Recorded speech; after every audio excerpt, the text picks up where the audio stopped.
அண்ணா ஒரு நிமிஷம் மேல தள்ளாதீங்க, இந்த வீடியோவை ஷேர் பண்ணுங்க. இன்னைக்கு எத்தனையோ நிலங்கள் பாத்தீங்களாக்கும் விவசாயம் பண்ண முடியாம வறண்ட பூமியா தான் இருக்கு.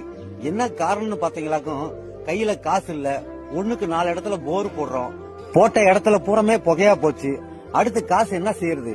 அதனாலயே நிறைய பேரு நிலத்தை தரிசு நிலமா விட்டுட்டாங்க. இந்த மாதிரி தரிசு நிலமா இருக்கிற இடத்த பொண்ணு விளையிற பூமியா மாத்திக்கிட்டு இருக்காங்க. 60 அடி 70 அடிக்கு கேணிய தோண்டி கொடுத்து அதுல தண்ணியும் வர வச்சு கொடுத்துறாங்க. இதுக்கு மேல விவசாயிகளுக்கு என்னங்க வேணும்? ஒரு வறண்ட பூமியில ஒரு கேணியும் ஒரு பம்பு செட்டும் மட்டும் இருந்தா போதுங்க. இந்த ஊர்ல இந்த உலகமே பொண்ணு விளையிற பூமியா மாறும். இயந்திரத்தை வச்சு குறைஞ்ச விலையில கிணறு வெட்டி கொடுக்கறாங்க.